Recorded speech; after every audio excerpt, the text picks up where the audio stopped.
had a thought earlier. My stepson was scowling at me when when he smelled marijuana on me.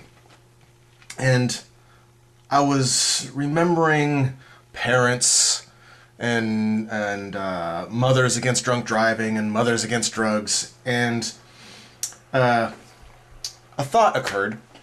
What if you had to allow your child to do one of two drugs? Either alcohol, which is of course legal at the moment, or marijuana. You had to allow them to do it.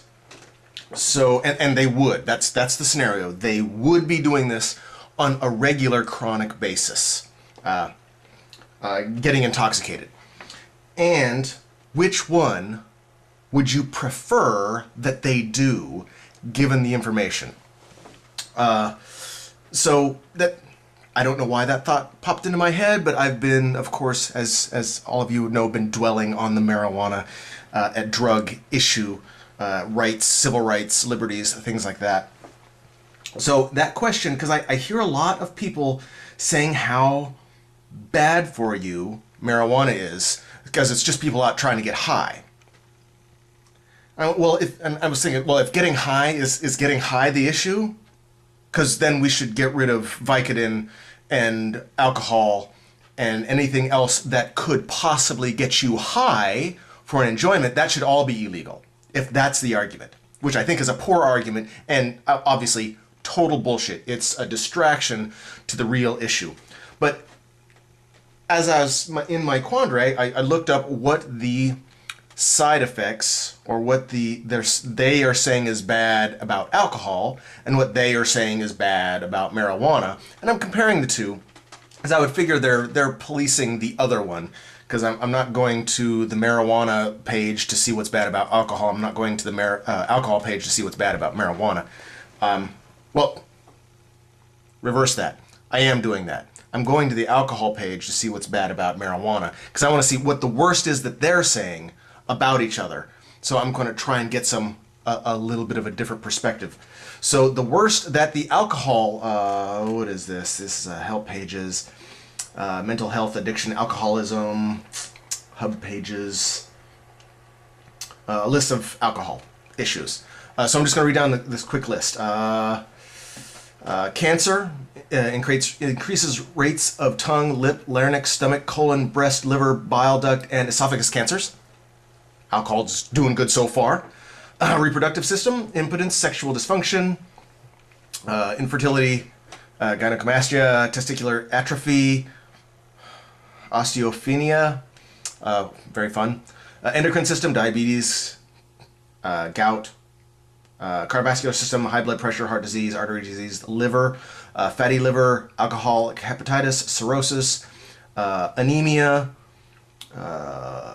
marrow toxicity, iron and folate deficiency, leukopenia, increased risks of infection of Hep C, HIV, tuberculosis, meningitis, STDs, pneumonia, gastrointestinal pancreatitis, gastritis, diarrhea, esophagitis, wow, colitis, acid reflux, parotid enlargement, the brain seizures, Korsakoff syndrome, Winnick syndrome, dementia, brain shrinkage, stroke, subdural hematoma, hemorrhage, neuropathy, malnutrition from vitamin mineral deficiencies, and the list goes on. I'm going to stop because that would make it a really long video.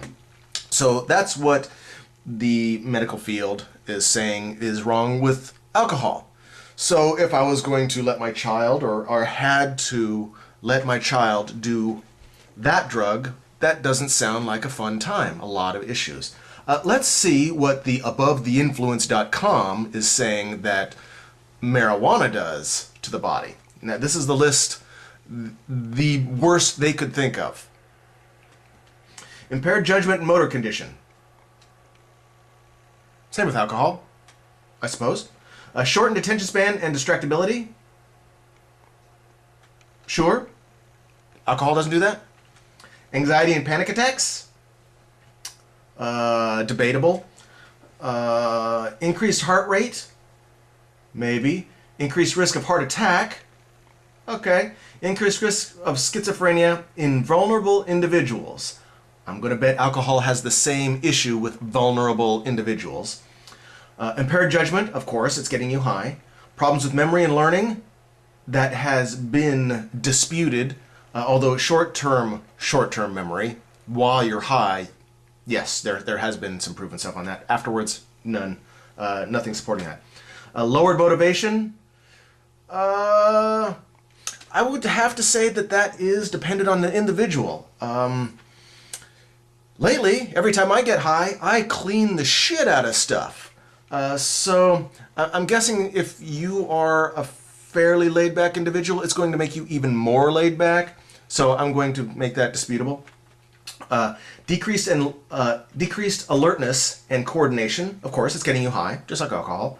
Addiction, less than alcohol, proven. Withdrawal symptoms from stopping drug use in a chronic user. I'm going to have to disagree with that altogether. There's going to be some habitual issues. You're going to miss the habit, but as far as the drug itself, I'm going to have to disagree. Irritability, it has the opposite opposite effect of irritability. It makes people less irritable. I don't know where they got that particular study. I have never seen that anywhere else. This is why I picked this one. It has the most extensive that I could find. Sleeplessness? Really? Pretty sure people are using it as a sleep assistant. So that's a little odd. Anxiety? Well, it's illegal, so you're going to have anxiety, so it's debatable whether it actually causes anxiety. Impaired appetite. I'm not sure which way they're taking that. There is the classic munchies that is associated with marijuana, though not always. So if they're saying it makes you eat more, I'll give that to them. And aggression. Aggression. That's the last one. Which, alcohol doesn't make anyone aggressive either. Oh, wait, yeah, it's way worse. The aggression, that's...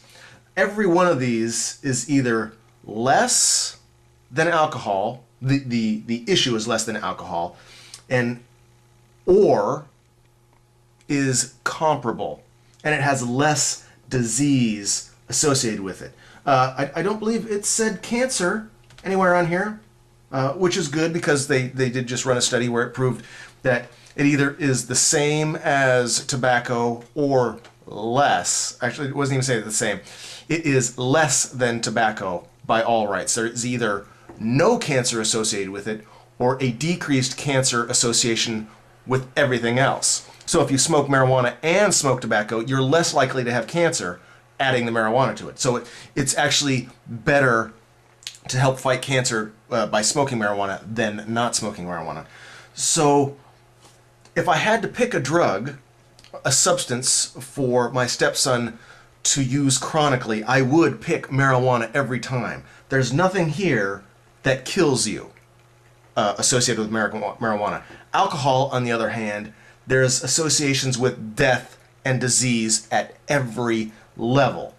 So the argument against getting high using marijuana versus getting high using alcohol is an obvious distraction, total bullshit propaganda, and I wish that would be addressed more.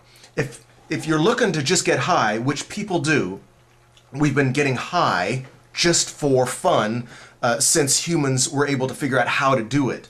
If you're going to just pick on that and saying, well, it's just people wanting to get high on marijuana, where is the flaw? People just want to get high drinking alcohol. Why would we not allow, well, I do know, but what is their excuse to not allow people to get high using marijuana versus alcohol? I'm not advocating heroin or cocaine or opiates. Vicodin, I think, should be illegal because it is so bad for you. Not illegal. Everything should be legal. But you get my meaning. Of the two, alcohol versus marijuana, alcohol is obviously way worse than everything else. And if I had to pick one that was legal and which one was illegal. Alcohol would be illegal every time, but I'm not advocating that either. Just had this thought, had to get off my chest. Thank you. Peace.